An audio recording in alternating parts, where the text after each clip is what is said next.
welcome to the stage the captain of Crushers GC and the 2024 U.S. Open champion, Bryson DeChambeau! Gosh, I'm trying to hold it in right now. The support's been overwhelming. Tickets for Nashville this week are nearly sold out. We are calling this the Bryson effect. Won the Saudi Open on the Asian Tour in April, and he won the International Series event in Macau in March, beating David Puig in a playoff. Here's a man with 9 career wins, 3 of them on the DP World Tour. 33 years of age from Sacramento, and he is making the most of his chance. Remember, John Catlin playing as a reserve for Charles Howell III, who's injured. If he were to go on to win this, he gets those points. That would move him right at the top 24 number. Move him at 20th currently.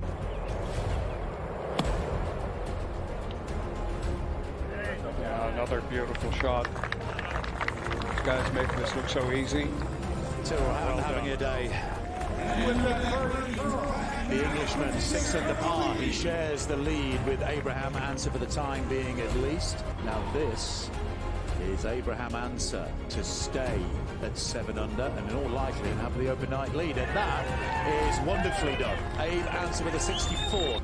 This is what Live Golf's about, man. I had a vision of this 2-3 years ago, seeing what the potential could be, and this is just the start. I mean, with how much support we have out here, and it's just the start, that's a testament to what Live Golf is and what the Crushers are doing, what our team's doing, and what we're trying to do for Nashville and places all across the globe. So super excited for the future of Live. Ferrall has taken over. Let's go. It's Ferrall. Coast to coast. Steaks, chicks, stacks. You and I are going to make a lot of money. It's Ferrall. Coast to coast.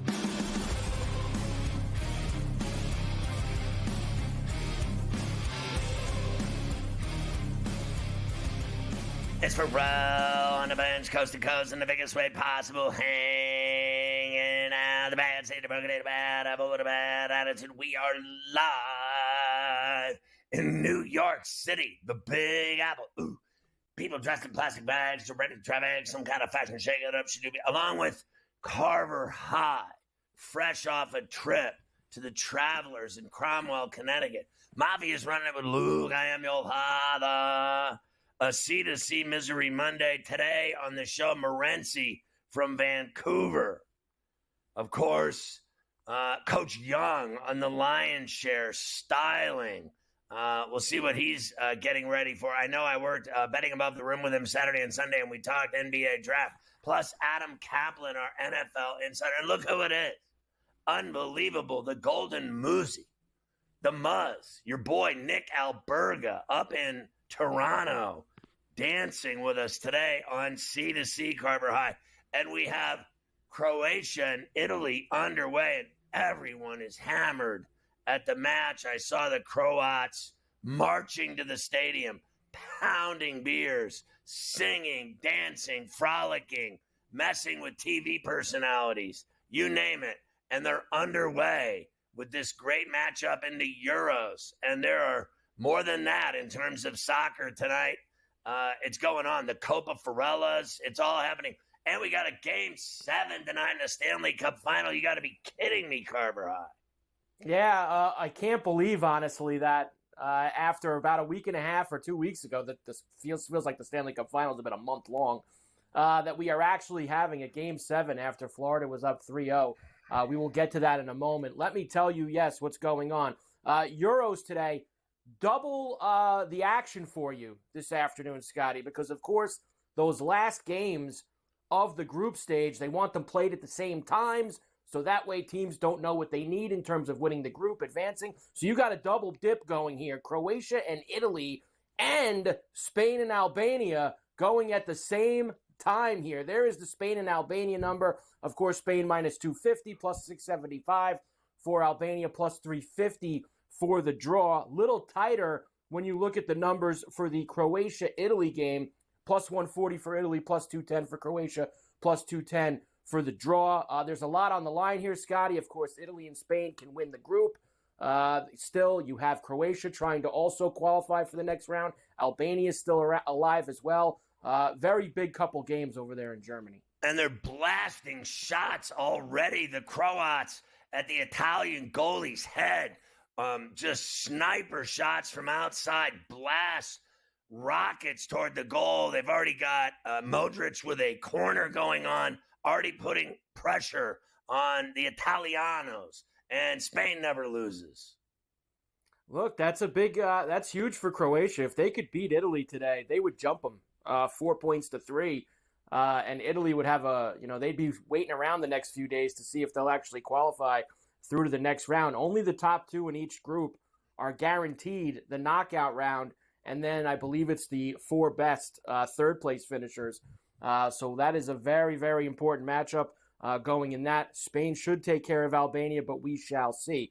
Also, that we're going to have, let's talk about a couple things from the week. You know what? Forget that. We start here, Scotty. Game 7 tonight in South Florida.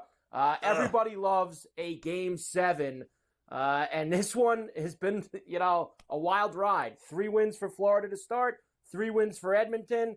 All the momentum in the world with Connor McDavid and the crew. I guess you could say several back and forth 6.5-hour flights now between Edmonton and South Florida. I can't wait for this one tonight.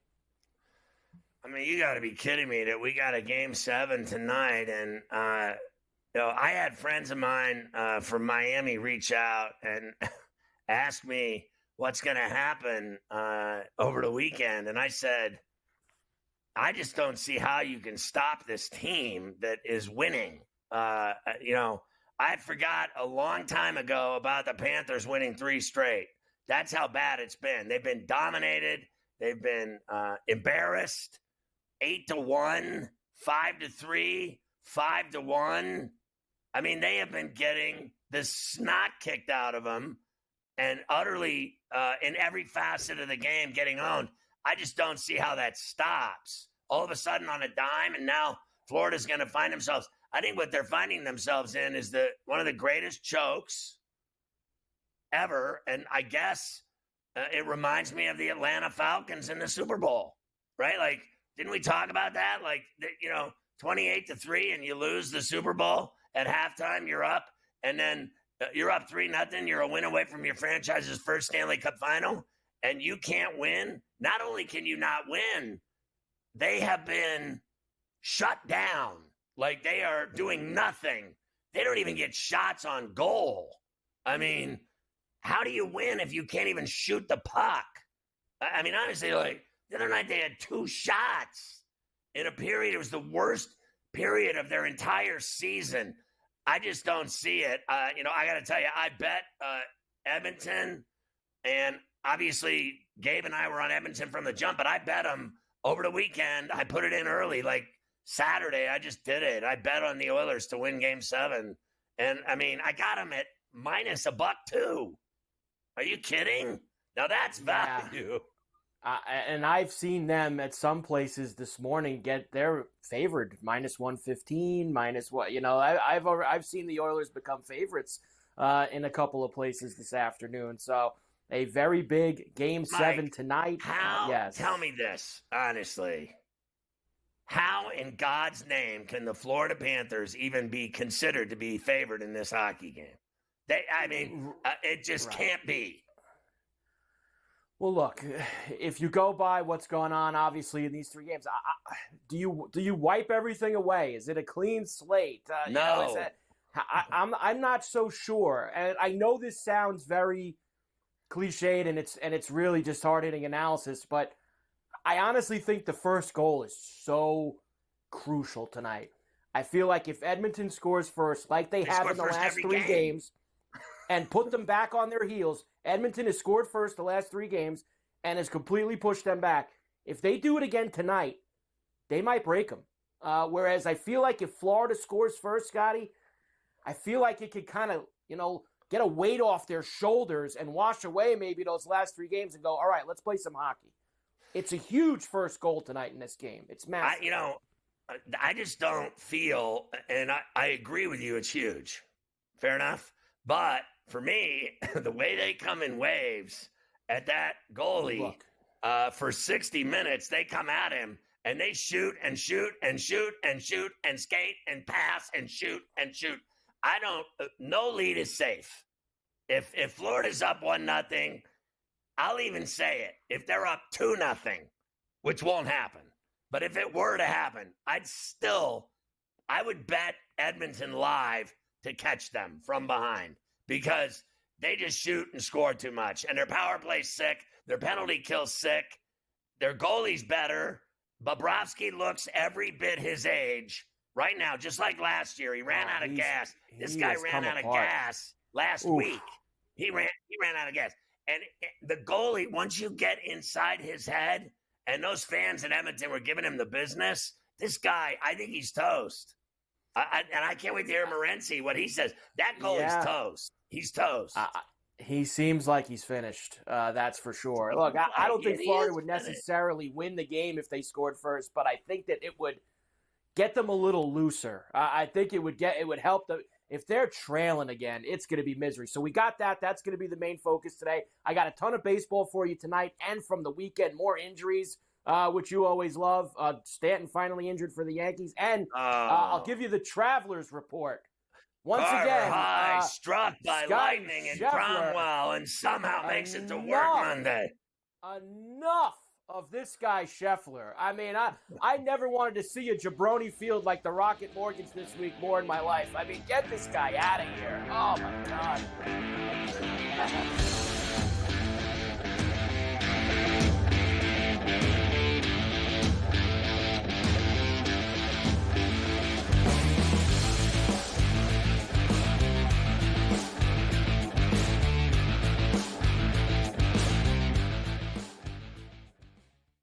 SportsGrid, your 24/7 sports wagering network.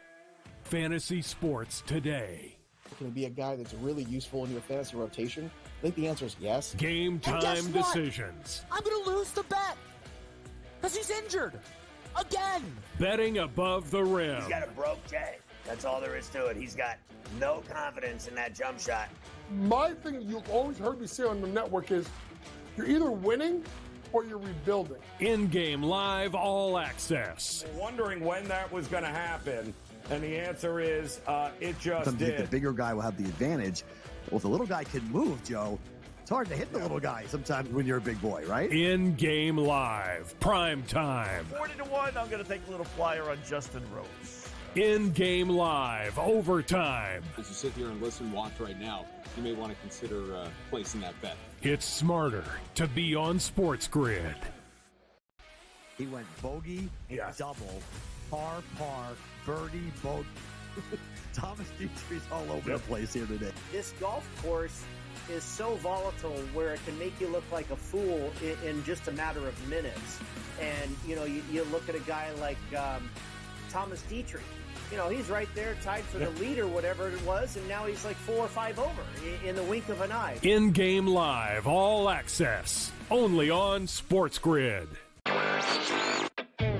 This new sports integrity partnership, Genius Sports, is involved in this. More protection. They said that's going to allow them to beef up their protection and add more integrity monitoring tools to essentially catch bad behavior before it happens. This comes, obviously, after a just ton of scandals we've had across sports betting lately, whether it's the MLB umpire, Pat Hoberg. Newswire, only on SportsGrid. It's the BetMGM offer of the week. Get up to $1,500 back in bonus bets if your first bet doesn't win. For all the games in the NBA Finals. Set your picks and shoot your shot. And turn any game into a must-watch. Download the BetMGM app, and it's on.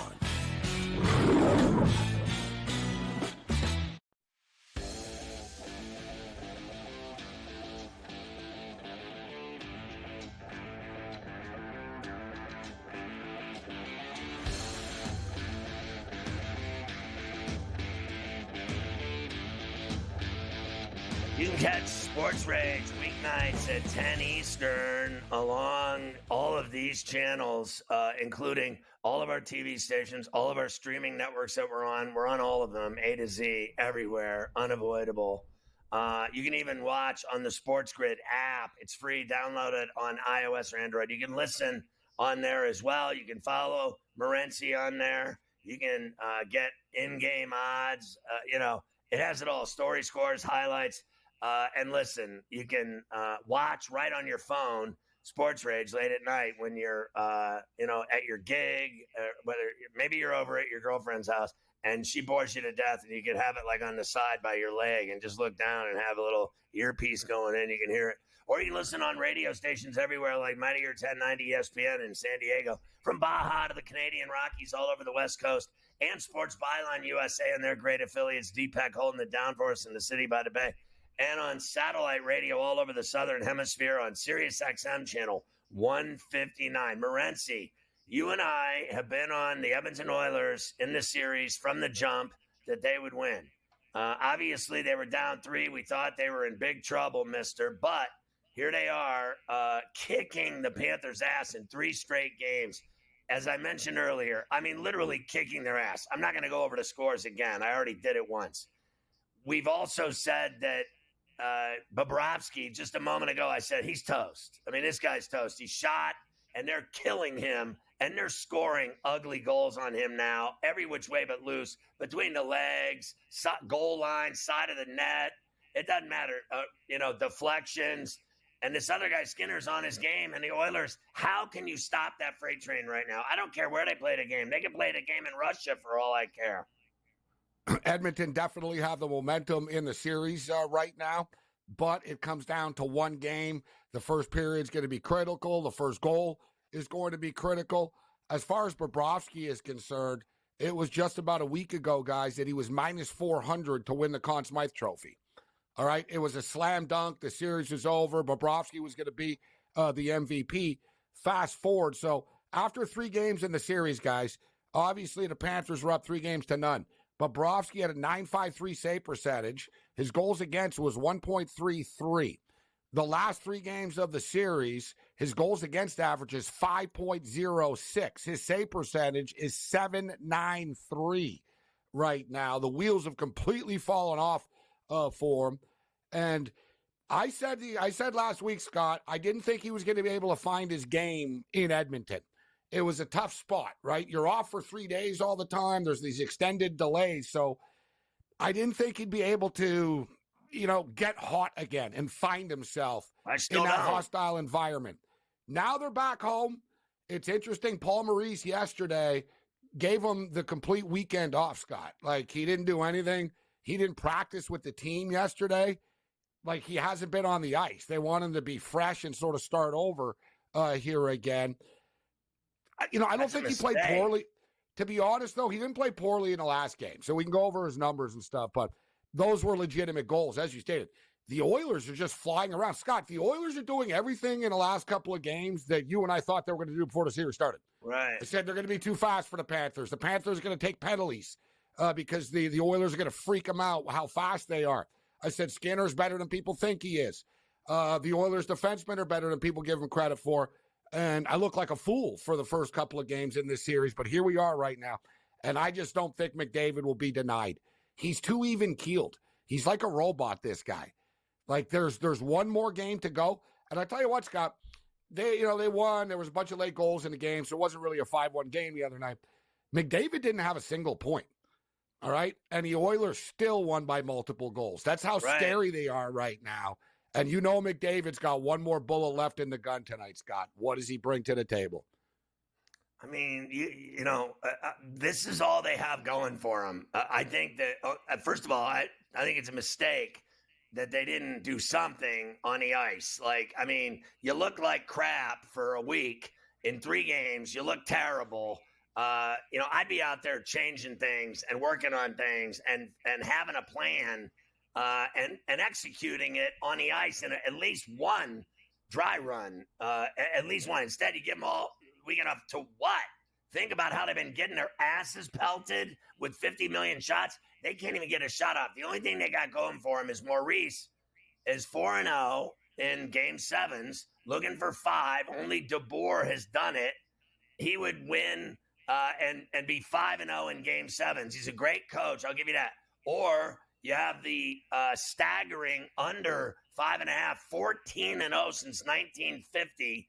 Are you expecting an under tonight, just like all the other times? And my favorite game 7 of all time, as you know, was 09. The Flower diving across the crease to stop the Red Wings at Joe Louis Arena with 2 seconds left in the game to win the Stanley Cup after they had lost to the Red Wings the year before. My favorite game 7 of all time, the Penguins in 09 winning the Cup. I ran naked down my street with the Stanley Cup, and I drank for 5 days straight. You know, as far as the total tonight is concerned, I do think it's going to be a lower scoring game. It's a game 7 situation here. Yes, it's an elimination game. And if somebody is down by a couple of goals, it could get crazy in the third period because this is it. There's no tomorrow. But with that being stated, this is game 7 of the Stanley Cup Finals. The first goal is going to be critical. And not just so much because, you score first, but who's going to make the first mistake? And then will it pile on? Will there be a snowball effect after that first mistake? And I think Florida are going to be the tighter ones, to be honest with you. Edmonton are kind of playing with house money still right now. It's game 7. They're under pressure. Everybody's under pressure. Nobody's denying it. I like what Skinner said last night. He said, I probably won't be able to sleep, and it's all I'm thinking about is the game tomorrow. Right? Like they're not hiding there. They just went in there and kicked their ass. They're not afraid of playing in that building at all. Another shot. That's enough.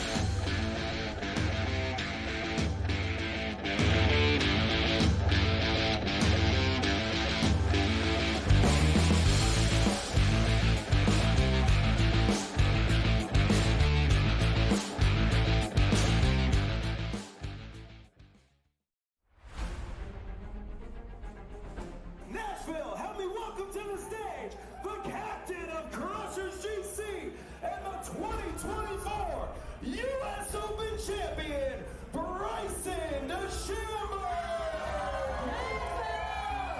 Gosh, I'm trying to hold it in right now. The support's been overwhelming. Tickets for Nashville this week are nearly sold out. We are calling this the Bryson effect. Won the Saudi Open on the Asian Tour in April, and he won the International Series event in Macau in March, beating David Puig in a playoff. Here's a man with 9 career wins, 3 of them on the DP World Tour.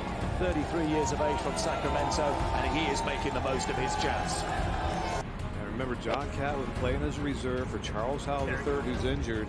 If he were to go on to win this, he gets those points. That would move him right at the top 24 number. Move him at 20th currently.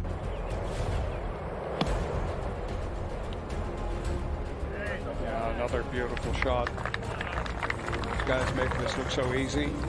So having a day.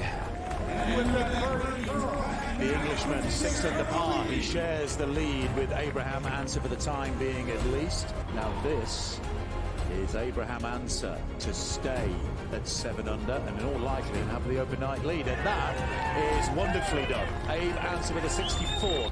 This is what Live Golf's about, man. I had a vision of this 2-3 years ago, seeing what the potential could be, and this is just the start.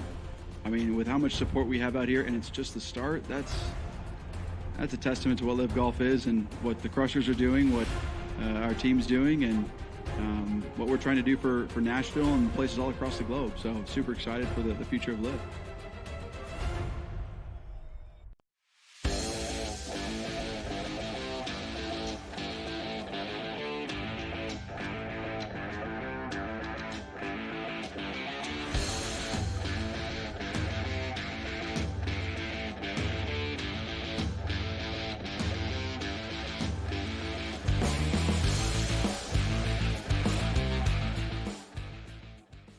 So I'll be bummed out if they, first of all, I think they're going to win, and there's nothing you or I can do about it, the Oilers. And there'll be 6 Stanley Cups in Edmonton then, because they're sitting on 5. And I got to tell you, my Penguins have 5, and that upsets me. I got to just be honest. Like when when the so now Patriots you're pulling for the Panthers suddenly. Listen, when the Steelers got caught by the Patriots, I had to get like a needle.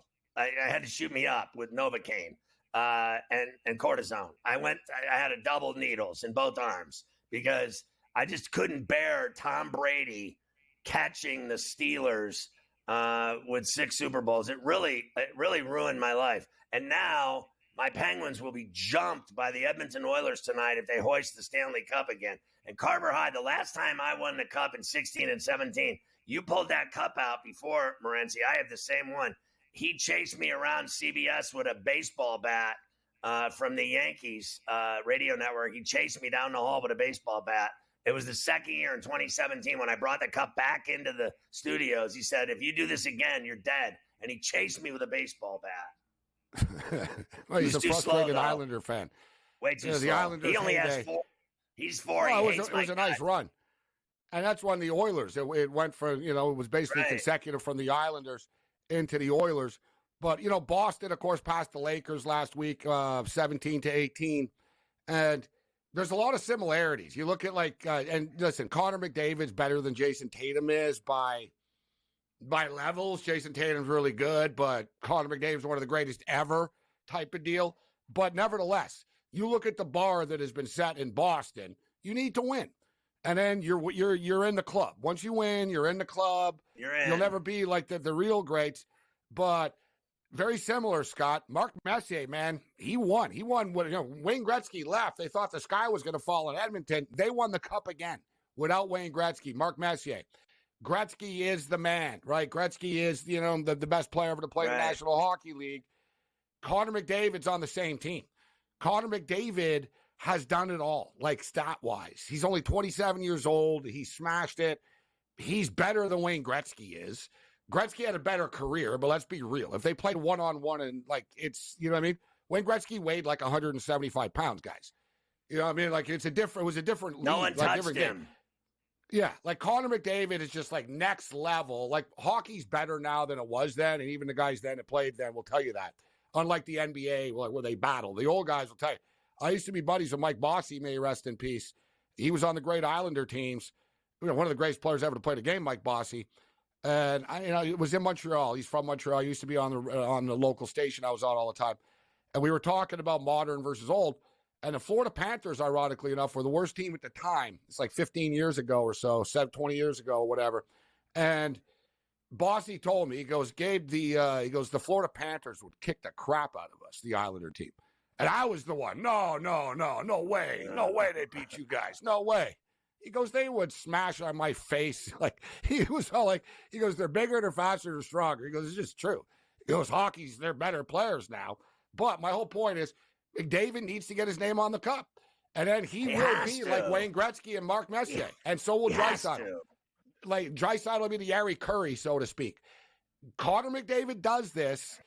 It cements him as an all-time legend in the National Hockey League, leading the team back from 2003. And then he can go tack on a gold medal in the Olympics in a year and a half and really complete his career. Do you think really the whole time you said that, I've been stuck at the train station that he's better than Wayne Gretzky? Honestly, they were, listen, just for 1 second, they were both, they're so different, in my opinion, of style of play. I have never in my life, now I've seen McDavid have all these helpers. I've seen him have all these great passes and skate faster than everyone. But I have never in my life seen anyone, frankly, see the ice the way Gretzky did. He saw goals 2 minutes before they happened. He did. Literally, well, I've never seen anything like it. Wayne's famous line was, go where the puck is going to be, not where it is. Right? He was zen about, you got to see it first. But let's be real. Everybody scored 60 goals and 70 goals. And the scores in that era, Scott, were 10-6, 12-10. There were playoff games that there were 12 goals scored in by one team in those days. Not to take anything away from them, but it's harder to score now.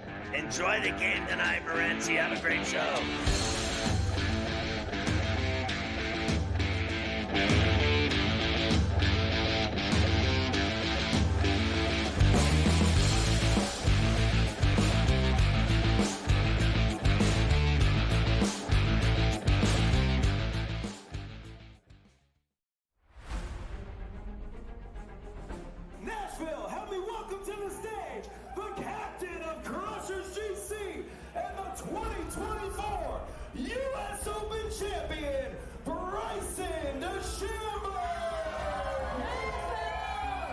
Gosh, I'm trying to hold it in right now.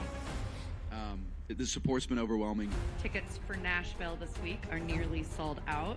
We are calling this the Bryson effect. Won the Saudi Open on the Asian Tour in April, and he won the International Series event in Macau in March, beating David Puig in a playoff. Here's a man with 9 career wins, 3 of them on the DP World Tour. 33 years of age from Sacramento, and he is making the most of his chance. I remember John Catlin playing as a reserve for Charles Howell III, who's injured. If he were to go on to win this, he gets those points. That would move him right at the top 24 number. Move him at 20th currently. Yeah, another beautiful shot. This guy's making this look so easy. Tyrrell having a day. The Englishman 6 under par. He shares the lead with Abraham Answer for the time being, at least. Now this is Abraham Answer to stay at 7 under and in all likelihood have the overnight lead, and that is wonderfully done. Abe Answer with a 64. This is what Live Golf's about, man. I had a vision of this 2-3 years ago, seeing what the potential could be, and this is just the start. I mean, with how much support we have out here, and it's just the start, that's a testament to what Live Golf is and what the Crushers are doing, what our team's doing, and what we're trying to do for Nashville and places all across the globe. So super excited for the future of Live.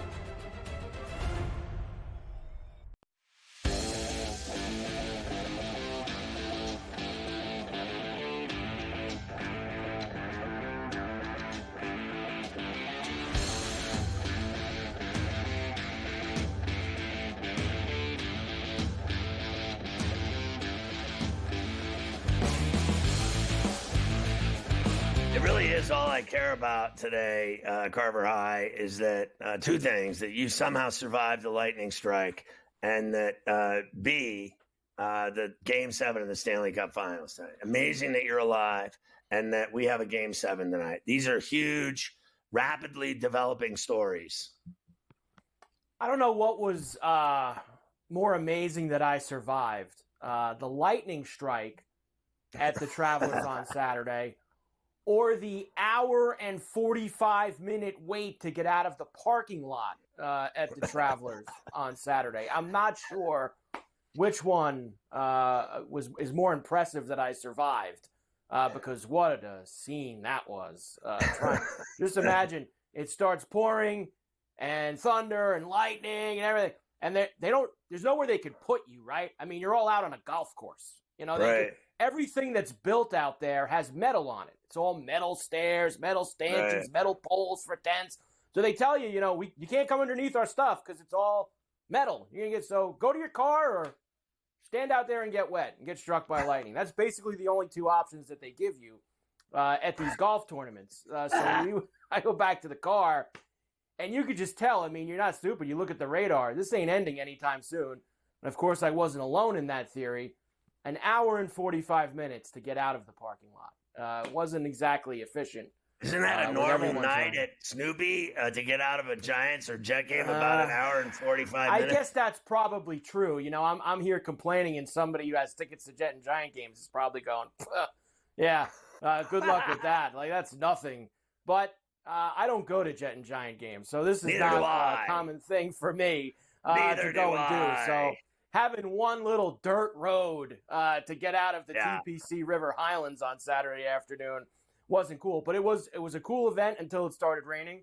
I saw a bunch of guys. I saw Cameron Young play a few holes of that 59 that he shot on Saturday, which was unbelievable. I didn't get to see a lot of the leaders because, they really teed off right before the storm hit, and I wasn't sticking around to watch them finish.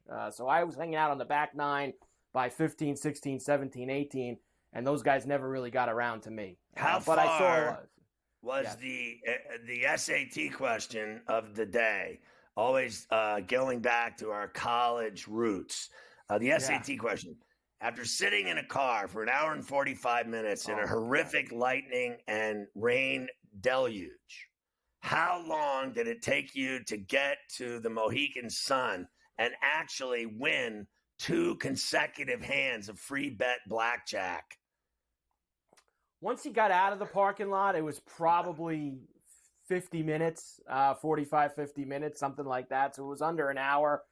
I probably did it in a little bit quicker than that. And then 45 minutes. And then how long to get into the casino and win 2 consecutive hands of free bet blackjack? The entire question has to be answered. It's not hour 45, then a 45, then you had to get in and get on the table. How long did it take? Is the question has to be answered. It wasn't very long, especially since I was there probably 2 hours earlier than I thought I was going to be there. So it wasn't very long once you got in the place and you found it. Man, I hadn't been there in a while. They expanded that place big time. It is a massive joint that they have over there. Just a lot of tables, a lot of action. We got it going on. A lot of action over there in that place. But yes, it was a good day Saturday. Good. Out at the Travelers Championship. How did you golf Sunday? Did you golf at the Hickory Sticks on the 95? Yeah, the Whitney Farms over there the night. Not bad. It was actually a pretty nice course. Considering I don't get to play anymore. Whitney Farms. Ray Whitney Farms. This past weekend. So considering I don't get to play anymore, it was pretty good. Who is the best golfer between you, Lepresti, Jastrzemski, and Lugs? I believe that I would say that CeeLo's probably the best. Lepresti's probably the best golfer. JJ plays the most, and he's getting better because when you play golf 5 days a week, you're going to get better at it. So that's just slowly starting to happen for him, and I don't get to play enough anymore. I wish I could play. I wish I could play twice a month, let alone twice a week. But if I was able to play a little bit more, I'd say CeeLo's the best out of the guys that played yesterday. All right, there you go.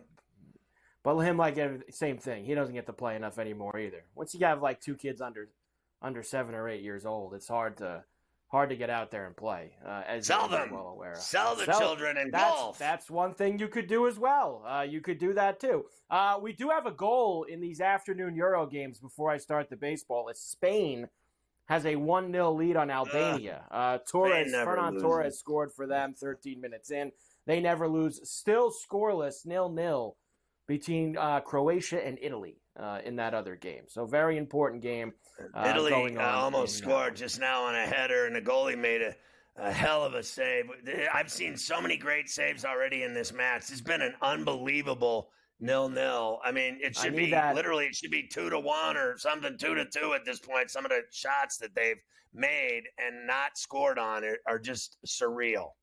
I need that Scarmacca to score for Italy. Can they start scoring some goals? Can Saltalamacchia start scoring some goals for me over there for Italy? I mean, come on. Have him plus 350 to lead the team in scoring. Let's go. Let's start with the baseball today. Obviously, Game 7 tonight is our main event, and we're going to get back to that later on in Coast to Coast. But let's get the baseball from the weekend out of the way. We'll start in the Bronx, Scotty, where Yankees have not a good week for them at all, whether it was losing 2 out of 3 to the Orioles, losing 2 out of 3 to the Atlanta Braves this weekend. Yesterday, a 3-1 loss. Max Fried pitched great, and Jared Kelenic provided the early offense on Bally Sports South. Under his guidance, Kelenic lifts this in the air to deep right center. Soto is going back, and that thing is out of here. Nice catch there in the first row. And it gives us our first run of the ball game. Jared Kelenic, 7th of the season. It's 1-0 Atlanta. I almost fell over that he was on the team, let alone that he hit the home run. I'm like, when did that guy go to Atlanta? And then, because I could care less. And then, secondly, I thought Nasty pitched well on Saturday. I mean, he gave up 3 runs, but he made it into the 7th.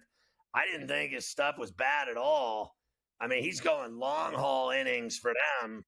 So if that's his role now, I think he's doing his job. I'm never going to bemoan a guy that gives up 3 runs in a game and goes 7 innings with today's soft-ass tissue guys going 5 innings. And that's, they make a man out of you now at 5 innings. You're no longer a virgin when you can throw 5 innings in Major League Baseball. It's candy ass. When I was growing up, I remember guys pitching into the 8th and 9th inning, and then they go to the bullpen. And nowadays, How about the other day they let Cole pitch for about 5 minutes? He threw 60 pitches and they yanked him. I'm like, oh my God. These guys are babied, like newborn babies are tougher. Honestly. Get him out. 60 pitches, gotta go. Can't have it at all. In that game Saturday night, I know you saw Judge hit the monster home run on 28. Saturday night. And what's he got? He's got like 70 RBIs already too. Your boy's having and he was awful in April. Think about that. His numbers are incredible, and he stunk in April. He got off to a miserable start, and he still looks like that. The Yankees finally got their yearly Giancarlo Stanton injury this past weekend as well. Left the game Saturday night. I guess you could say, Scotty, just simply running to second base on a long double that he hit off the wall. Hamstring injury for him. He goes on the IL minimum of 4 weeks, is what they say. He was also the player of the week. Yes. The guy was tearing it up. He was driving in runs. I think he had 6 RBIs, a couple of home runs. He's got 18 now, unless I'm mistaken. The guy was really playing great, and he's finally getting his month-long vacation he gets every year. I almost think the whole thing's a setup. Like he's just going on vacation because he's always, it happens every year. And, I wouldn't be surprised at all. He goes somewhere, like Spain, maybe outside, Madrid.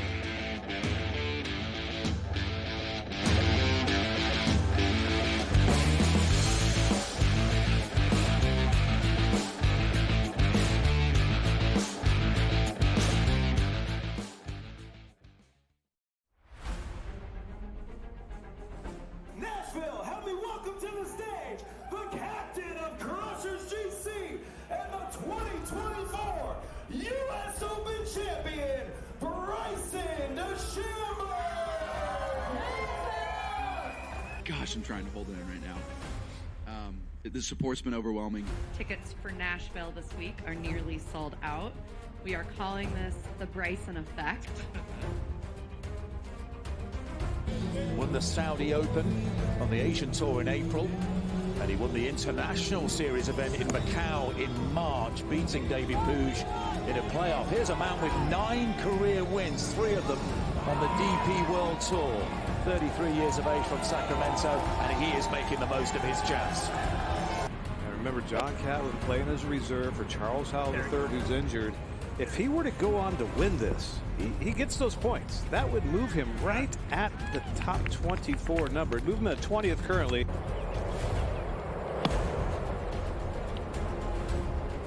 Yeah, another beautiful shot. These guys making this look so easy. So having a day.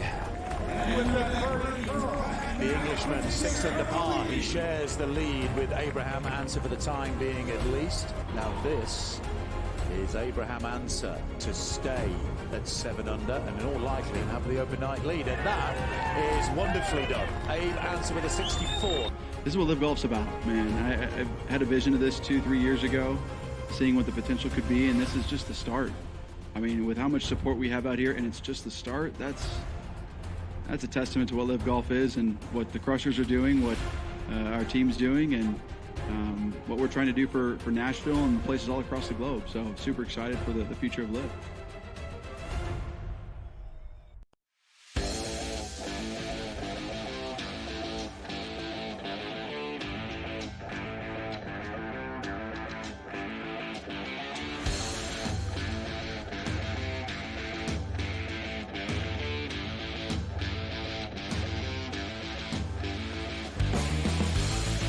How about the BetMGM 2-up early payout? Get in on the excitement of summer soccer with BetMGM's early payout markets. Avoid last-minute penalties and win your wager if your team takes a 2-goal lead. You heard me.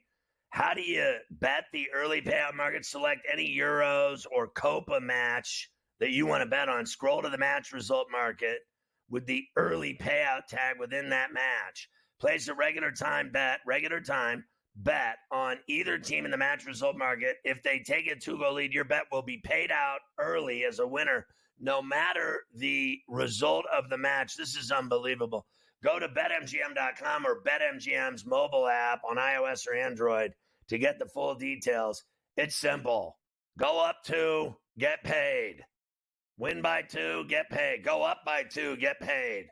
I mean, these people are nuts the way they're just giving away money. It really is another story of the day right here on C2C. It certainly is. That's for sure. And listen, it's a great promotion to be a part of. We got a lot of soccer matches that we're involved with here over the next couple of weeks, so make sure you get involved. All right, a couple other things Yankee related, and then I'm going to move on. They did get J.D. Davis yesterday from the A's. If that excites you, I'm going to guess no. Not excited. No, I mean, you know, he can handle New York. He played for the Mets. It's not like he's going to be a wussy playing in the Bronx. A lot of guys, when they make moves and bring guys in, sometimes the first thing I think of is, how will this guy handle the Bronx and, New York and the media, which are painful, just absolutely painful. It's not that some people say there's too many of them. It's not that. It's there's too many idiots. It's painful. That like you sit there, and if you go into one of those rooms after a game in any of the sports, I remember I used to do it all the time, and I'd be in there with all these like 30 or 40, sometimes 50 media types, and I'd sit there, and be like, I just want to punch this dude in the face. He's so stupid. The questions he's asking are so stupid. And I've seen it. I've actually seen media guys break out fists in the dressing rooms of professional teams because there's so many idiots, and they just start saying things, and then someone else will just finally shut them down with a comment, a rude screw you or F you, and then it's on. And then there's cups flying, tables being knocked over. I've seen it. It's true. It's true. And you will get a lot of them together in the same room the next couple days, because the Mets and the Yankees will get together for the first Subway Series of the year tomorrow night. Aaron Judge also said he will not be in the home run derby this year. I actually have no problem with that. He doesn't need to do the home run. When you've won it already and you've done it a couple times, I don't think you need to keep doing it every year. It's the guys that haven't done it that should be doing it. It's just like the dunk contest, right, in the NBA. If you've done it and you've showed up and you've won, you really shouldn't need to do it anymore. Judge has done his time with that nonsense. Or you look at it like he's the king of baseball. He can do whatever he wants. That too. I think that's something you also have to consider. The Phillies beat the Diamondbacks 4-1. All right, let's get to it. I know the Pirates lost yesterday, Scotty, unfortunately, to the Rays. Right. 3-1 was the final at PNC. But it was Paul Skeens' day, and it sure wasn't his fault that they lost that game. Here's Skeens doing some work for you on Sportsnet Pittsburgh. 0-2 pitch. Swing and a miss. I need that jersey. That's number 6. Immediately. That is a good one. That's a good one. Stars. Well, move up the list. See you later, Dwight Gooden. Paul Skeens with 7 strikeouts this afternoon. I'm sorry, Mr. Jackson. Paul Skeens is for real. 102 on his final pitch of the day. 8 strikeouts for Skeens. I mean, honest to Christ, he's the rookie of the year. I saw he's the rookie of the year in the NL. How about in all of baseball? Let's stop with all this other nonsense. This guy, he has to be in the All-Star game. He's already, in a month and 2 weeks, 6 weeks, he's the best player the Pirates have had in 30 years. In 30 years. It's true. No one even close. But Barry Bonds, there's no one close to what this guy has done ever for the Pittsburgh Pirates in the last 30 years. That's it. He is everything for this franchise. And like I said, if I don't get my hands on that jersey, soon, Carver High, we got a birthday double coming up, July 28th, 29th. Yeah. I'm going to throw it out tonight to 34C. I'm going to send her a picture of that jersey. I need to get a picture of that jersey that he had on yesterday, and that'll be the end of it. I need to get my hands on that jersey. I need to wear that jersey on SportsGrid by That's August. Strong, and it's got to be a Skeens jersey, right? You got to have Skeens on the back. You're not a blank. Can't have a blank. That's got to be a Skeens on there. You make sure you take care of that as well. He's now minus 190 to win the NL Rookie of the Year. I got a feeling in a month he'll be about minus 400, minus 500. Yeah, 5 bills. Right. Minus 5 bills in a couple more weeks as he keeps pitching like that. Dominant performances. And the they Pirates lost. And they lost. I know that's the unfortunate thing is that they lost. And Bednar went on the IL. He's injured. oblique injury, which, as we know, the oblique injuries in baseball take weeks. Hearing about it makes mine hurt right now. And one more pirate note for you. A cruise missile into the Allegheny on Saturday night. That thing, did they fish that one out yet? Jeez, that was a bomb from Cruise on Saturday night. Down at the Allegheny. And the Monongahela. Red Sox beat the Reds 7-4. Tigers beat up on the White Sox all weekend. Marlins did beat the Mariners 6-4. Cleveland beat the Jays 6-5. My man Josh Naylor has been on a heater for me with the Tater Times here, Scotty. Valley Sports Ohio for this one. Right field, deep, Springer back. He will wave goodbye. Nails his 3 for 3, and he's now hit 20 home runs on the year. And Mafia is my witness. I bet that game yesterday. Cover! Nice job with that. Astros beat the Oilers. I got the Oilers on my mind, Scotty. Thinking Oilers already. I can't get the Game7 fast enough here. They beat the Orioles 8-1. Cards beat the Giants 5-3. Sonny Gray took a perfect game into the 7th. When I come back, I'll tell you about Max Scherzer and his first start of the season for the Rangers. Mad Max is back.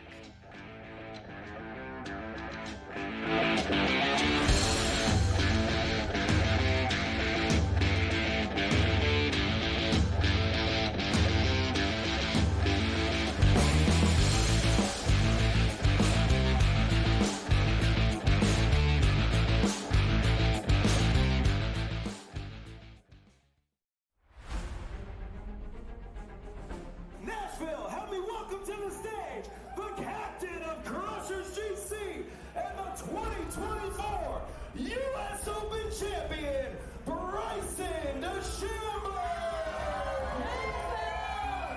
Gosh, I'm trying to hold it in right now. The support's been overwhelming. Tickets for Nashville this week are nearly sold out. We are calling this the Bryson effect. Won the Saudi Open on the Asian Tour in April, and he won the International Series event in Macau in March, beating David Puig in a playoff. Here's a man with 9 career wins, 3 of them on the DP World Tour. 33 years of age from Sacramento, and he is making the most of his chance. I remember John Catlin playing as a reserve for Charles Howell III, who's injured. If he were to go on to win this, he gets those points. That would move him right at the top 24 number. Move him at 20th currently.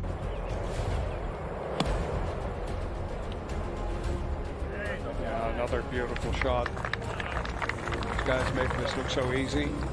Tyrrell having a day. The Englishman 6 under par. He shares the lead with Abraham Answer for the time being, at least. Now this is Abraham Answer to stay at 7 under and in all likelihood have the open night lead, and that is wonderfully done. Abe Answer with a 64. This is what Live Golf's about, man. I had a vision of this 2-3 years ago, seeing what the potential could be, and this is just the start. I mean, with how much support we have out here, and it's just the start, that's a testament to what Live Golf is and what the Crushers are doing, what our team's doing, and what we're trying to do for Nashville and places all across the globe. So super excited for the future of Live.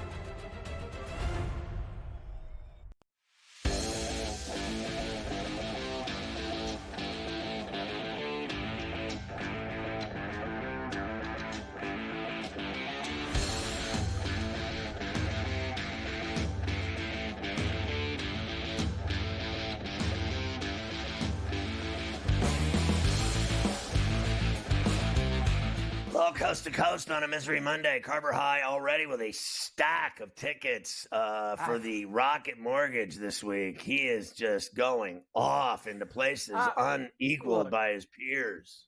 You want to know why? And I actually told myself on Saturday or Sunday, I was like, man, this has been some stretch. Memorial, U.S. Open, Travelers. These next 2 tournaments are like jabroni fields. Take a little break, maybe not the full break from the golf, but maybe not. Wrong. With Scheffler winning, all it's done is upset me. And now I can't wait for this week because it's just a full-on jabroni list hack show. I mean, this is deep bomb week that we're going after. We're getting some. Hopefully, we're going to the winner's circle, and we don't have to worry about Scheffler ruining it for us this week up in Detroit. I can't wait.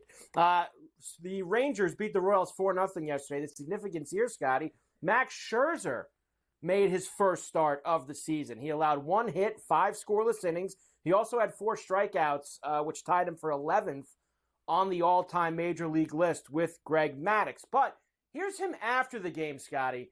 Does this sound like a guy who's confident that he's going to stay healthy and keep making starts? He certainly doesn't to me. Here's Scherzer. I do feel fatigue in my, I was feeling my forearm, arm kind of fatigue. I just don't know how I'm going to recover from this. That's been the issue at hand here. So after the 5th inning, I felt like we got enough work in. I felt like we're in a good spot, and that was kind of my line. That was as far as I want. We could go today. We're really trying to maximize what I can do 5 days out. Like there's not an off day. There's no. I have to make the next start on 5 days. So, was able to get out. And hopefully my arm responds. Hopefully, I don't go backwards. Hopefully I'm able to take this and continue to ramp up and continue to go forward. But, yeah, this is still an issue at hand. I mean, that is disastrous. He's finished. That's all there is to it. Now, what do you think of them, using him in the bullpen? I know he'd never want to go there. I know he'd never want to be a guy to close it, but he could go out. Can he go out and throw an inning and just not use him every day? When you listen to him say something like that, I think it's something that you have to consider. I think it's something that you have to think about. Like, Max, can we, instead of trying to pitch every 5th day, what if we did 2 every 3rd or so? I don't know if that's more ramp up or less. I don't know if that's more wear. I'm not sure. Him being a starting pitcher for as long, I'm sure he's got some routine that he's so strict with that he wants to stay on. But he sounds like he feels like his arm's going to fall off at any day. Like, that's how he sounded after one start this year. So I wouldn't be too confident. I think his career is over. He's a guy that he sat out. I mean, literally, he's been out a year. And he pitched 5 innings. And you would have thought he dug ditches all day. That guy sounded like his arm was going to fall off. He even said it flush. My forearm was killing me. I mean, it was tired. He's tired. I don't know how I'm going to ever recover from this. He already knows that he's broken down and old and finished. And all he did was pass Maddux, which is huge. But that's really, to me, it's the end of the line. That's what this is. This is a guy refusing to just retire. It's over. His arm is shot. He can't even go 5 innings without that. Well, look, you're right. I think he obviously still wants to play baseball. I don't think he should be playing to become a set manager. Any records. He doesn't need to set any records or get into any top. That guy is a no doubt about it on skates downhill Hall of Famer when his career is over. That guy has done it all. Cy Young's in both leagues, World Series champion, perfect games, no hitters. That guy is a no doubt about it. He don't need to prove anything to anyone. Wrap it up. But all he's doing now is he's just hurting himself more to keep going out there and trying. Like, it's just, I told you my doctor, he said, listen, you're going to be a cripple. He said, you're already limping around. And he goes, did you're you have a an mess, appointment dude. Today? I did, but I did not tear my meniscus. I have a hyperextended sprained knee, but no tear. Okay. And so it's been getting better by the day. And I played with it, with a brace on. So where I come from, that's called I'm good to go. Good to go. Good to go.